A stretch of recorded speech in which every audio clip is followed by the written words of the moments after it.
Bendiciones, mis lindos hermanos. Bienvenidos una vez más aquí en nuestra aula virtual de teología, ¿ok? Estudiando a Dios. Pues acabo de llegar de la congregación de los santos, de la iglesia. Amén. No creo, lo he dicho siempre y es así, no creo en el cristiano solitario, como un llanero solitario, no creo. Lo primero que hace Dios en nuestros corazones cuando lo cambia es provocar el amor hacia nuestro semejante, hacia nuestra familia eterna, hacia la familia de Dios que es la iglesia. ¿Ok? Esta palabra, la palabra iglesia, tiene poder y autoridad. Fue pronunciada por Cristo. Ya lo vimos en la clase anterior, cuando Cristo le dice a Pedro, le dice a los demás discípulos y nos dice a nosotros que Él edificará su iglesia. ¿Ves? Por tanto, esta palabra tiene poder y autoridad. La palabra iglesia. ¿Ok? Pues así. Algunos dicen, no, porque la iglesia soy yo. Sí, la iglesia eres tú, pero tú no haces una iglesia. Tú no formas una iglesia. Una congregación tú no la formas. Y como está escrito desde el Antiguo Testamento, en la congregación de los santos, Jehová baja bendiciones. En la congregación de los santos, no en ti, creyéndote tu iglesia solamente. No, tienes que ir a la iglesia, mi hermano. Muchas veces torcemos las escrituras y nos queremos más espirituales para quedarnos en la casa, ¿verdad? A mí me sucedía eso cuando al principio, ¿no? Ok, pues ya sabemos, hay que ir a la iglesia. Amén. Es un mandato y es una exhortación que nos hace nuestro Señor Jesucristo. En la familia. Aleluya. Ok, quedamos en la clase anterior a la luz de la palabra que Dios había revelado en su bendita palabra, infalible e inerrante, que a partir de Génesis 3, versículo 15, existen dos simientes. La simiente del diablo, los hijos del diablo, y la simiente de la mujer. Cuando Dios habló de la simiente de la mujer, se estaba refiriendo a su simiente, no a la simiente de ningún hombre, ¿ok? Podemos entender que ni Satanás ni el hombre habían tenido hijos, ¿ok? Todo esto hay que entenderlo espiritualmente, ¿ok? Adán en Génesis 3, versículo 6, desobedece a Dios y come de la fruta prohibida. Y entonces le abre una brecha a Satanás. Y Satanás aprovecha esta oportunidad y entra al alma de Adán y se la contamina, ¿ok? Y entonces entra el pecado al mundo y con él la muerte, ¿ok? Algunos hermanos míos, pastores, predicadores y maestros enseñan, escúchame esto, que Satanás torció, tergiversó y empañó la imagen y semejanza de Dios en el hombre. Esta enseñanza está mal. No hay ni un solo versículo en la Biblia que diga esto, ni tan siquiera lo insinúa. A la luz de la palabra podemos ver y entender que lo que Satanás torció, tergiversó y empañó fue el alma del hombre. ¿Qué es lo que compone el alma? Su voluntad, su mente y sus emociones. Todos sabemos que pecamos por eso. Amén. Dios, cuando nos hace nacer de nuevo, lo que nos quita es el corazón contaminado con el que nacemos todos y nos pone uno de carne, un corazón amoroso, manso y humilde. Lo que nos pone es el corazón de Jesús. Amén. En ninguna parte de la Biblia Dios dice que Él le cambia su imagen y semejanza a sus hijos. Amén. La imagen de Dios está intacta, intocable por el virus del pecado, en todos los hombres de este mundo, en su conciencia. Amén. En los asesinos, en los violadores, en los mentirosos, en los borrachos, en los adultos. Síguele poniendo todos los pecados que tú quieras. Pero la imagen y semejanza de Dios está intacta en ellos, ¿ok? Por tanto, repito, todos los hombres nacemos de la simiente de Satanás espiritualmente. Nacimos malos. El hombre no es tan malo como pudo haber sido. Ustedes saben por qué, por la imagen y semejanza de Dios que nos quedó. Si Dios no hubiera quitado la imagen y semejanza de él a Adán cuando cayó, ¿qué es lo que fuéramos todos? Diablos todos. Fuéramos todos diablos. Sin perdón y sin la posibilidad de ser salvos, ¿ok? Nosotros siempre vamos a estar deseosos continuamente de hacer el mal. Así es como nacemos nosotros. A todos los nacidos en este mundo hay que enseñarles a hacer las cosas bien. ¿Ves, madres y padres? ¿Qué nos enseñaron a nosotros y qué le enseñamos a los hijos cuando nace, a los niños? A hacer el bien, a hacer buenas las cosas, no malas. Porque él nace así ya. El mal está en nuestras almas desde que nacimos. Amén. Ahora, después de terminar de impartir la clase pasada, escuchen bien esto, la experiencia esta que tuve yo. Vino a mi mente una duda, algo que me tuvo alrededor de 3 días, rumiando y meditando en la mente de Cristo, es decir, en la palabra, o yo buscando la respuesta en la palabra. Esta era la pregunta que yo me hacía. Después que terminé la clase anterior, bueno, si todos los hombres nacimos a partir de la caída de Adán, de una simiente corruptible, espiritual, en un matrimonio de hijos de Dios, nacido de una simiente incorruptible, ¿cómo nacerían sus hijos? ¿Salvo o no salvo? ¿Se han hecho esta pregunta alguna vez ustedes? Si utilizamos nuestra sabiduría humana animal, que ya los hijos de Dios no tenemos esa sabiduría, contaminada por el virus del pecado, respondiéramos rapidísimo. Los hijos de los nacidos de nuevo, por lógica humana, nacen incorruptibles. Es decir, Dios no tiene que intervenir en ellos, ya que ellos nacen con el deseo de hacer el bien y de conocer a Dios. Esto es falso. Por tanto, los hijos de los hermanos nacidos de nuevo nacen corruptibles también. Porque esto no es verdad lo que podemos estar pensando nosotros, ¿verdad? Que nacen buenos y buscando de Dios. Todo lo contrario, Romanos 3:12 nos dice que no nacemos ninguno así.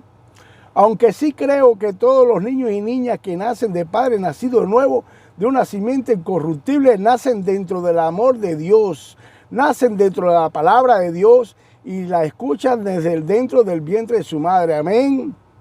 Aquí tengo primera carta a los Corintios, capítulo 7, versículo 14. Dice así: porque el marido incrédulo es santificado en la mujer. Es decir, Dios lo aparta al marido incrédulo por causa de la mujer que sí cree.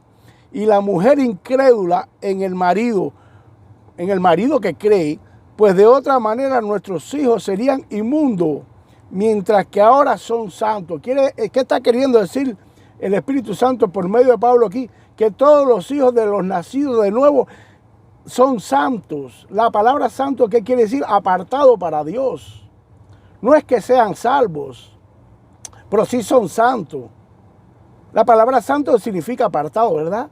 Por ejemplo, los utensilios del templo y del tabernáculo eran santos. La ropa del sacerdote era santa porque era apartada para Dios. Por tanto, los hijos sí nacen santos, pero no salvos, ¿ok? Todos los hijos de Dios sabemos que la salvación ni se gana ni se hereda. La salvación es un don de Dios. Efesios 2:8 dice así: porque por gracia habéis sido salvados por medio de la fe, y esto no de vosotros, sino que es un don de Dios. Amén. Ya aclaramos esta duda, ¿verdad? Los hijos de Dios nacimos de la simiente de Satanás. Escuchen bien esto. Con la imagen y semejanza de Dios, pero, aquí está, escogidos y predestinados desde antes de la fundación del mundo para salvación. Ya nos diferenciamos de los demás. Los demás nacen de una simiente corruptible a la imagen y semejanza de Dios. Nosotros nacemos de estos dos, pero ya nacimos predestinados, escogidos desde antes de la fundación del mundo para salvación. Efesios capítulo 1, versículo 4, mira lo que dice: según nos escogió en Cristo antes de la fundación del mundo, para que fuéramos santos y sin mancha delante de Él en amor. Amén. Algunos pastores, predicadores y maestros enseñan de que Dios nos escogió para salvación, porque Dios sabía que nosotros al escuchar el Evangelio íbamos a creer en Él. Esta falsa doctrina se debe a una mala interpretación de la primera carta del hermano Pedro, capítulo 1, versículo 2. Búsquenlo en su Biblia. Dice así: elegidos según la presciencia de Dios Padre en santificación del Espíritu para obedecer y ser rociados con la sangre de Jesucristo. Ahora, la palabra presciencia, ¿qué significa? Conocimiento de las cosas futuras. Dios tiene un preconocimiento de nosotros. Por tanto, este versículo nos está diciendo que Dios, teniendo conocimiento de las cosas futuras, nos escogió para ser santificados por el Espíritu Santo, para obedecer y ser rociados en la sangre de Jesucristo. Amén. La palabra de Dios nos enseña todo lo contrario de que vivimos, de que tuvimos que ser escogidos y nos predestinó, porque Dios sabía de antemano que nadie, ningún ser humano lo iba a escoger a Él. Ese es el preconocimiento que tenía Dios. Nos tuvo que escoger por eso. Efesios 1:5 nos dice: nos predestinó para adopción como hijos para sí mediante Jesucristo, conforme al beneplácito de su voluntad. La palabra beneplácito, ¿qué significa, hermano Jorge? Significa aprobación o permiso de alguien para hacer algo. Quiere decir que aquí, por voluntad propia, Dios se aprobó el mismo, se dio el mismo permiso para salvarnos, para predestinarnos. Amén. La voluntad de todos los hijos de Dios estaba vendida al pecado y esclavos del pecado éramos así. Dios lo tuvo que hacer por su voluntad. Amén.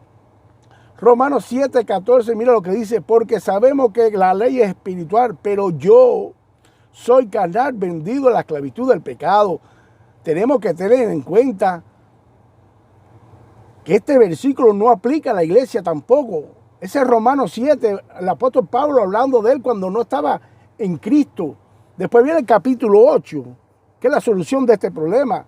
Nosotros no estamos vendidos al pecado, no estamos esclavos del pecado. Amén. Tenemos que tener en cuenta también que Dios es un Dios de propósito y que Él todo lo que hace o permite en toda su creación, tanto invisible como invisible, es para la alabanza de su gloria. Amén. Nuestro Padre Celestial es un Dios inmutable, es decir, Él no cambia. Todo lo que se propone, lo logra a pesar de todo. Nuestro Padre Celestial es el dueño y Señor de toda la tierra, de toda la creación. Salmo 24, versículo 1. Del Señor es la tierra y todo lo que hay en ella y los que en él habitan. Amén. Isaías 46, versículo 9 dice: porque yo soy Dios y no hay otro Dios, y nada hay semejante a mí. Mi consejo permanecerá y haré todo lo que quiero. En el versículo 11 dice Dios: yo hablé y lo haré venir. Lo he pensado y también lo haré. Amén. En el versículo 13 de este mismo capítulo 46 del hermano Isaías, Dios sigue revelando y dice que mi salvación no se detendrá. Amén. Ahora vamos a Génesis capítulo 1, versículo 28. Y dice así: y les bendijo Dios y les dijo: fructificar y multiplicar, llenar la tierra. Esta es una de las razones también por la que yo entiendo y creo que Dios nos salvó, para que la tierra sea llena de sus preciosas criaturas hechas a su imagen y semejanza, que no es más que a la imagen y semejanza de su Hijo Jesús. Claro que los hijos de Dios llenaremos la tierra, pero no en esta tierra. Amén. ¿Qué dice Apocalipsis? Nuevos cielos y nueva tierra. Bendito sea nuestro Dios. Que lo que prevalece, lo que perdura, es su eterna palabra, sus propósitos, su voluntad, a pesar del hombre, a pesar de todo lo que confronta la palabra de Dios. Dios va a hacer lo que predestinó a hacer con nosotros y con este mundo. Bendito sea nuestro Dios. Dios, la fidelidad de Dios es con su palabra, no es tanto para con nosotros. ¿Ok? Y gracias a la fidelidad de Dios en su palabra es que nosotros recibimos esa bendición, que Dios es fiel. Bendito sea nuestro Dios, hermano. Aleluya. Amén.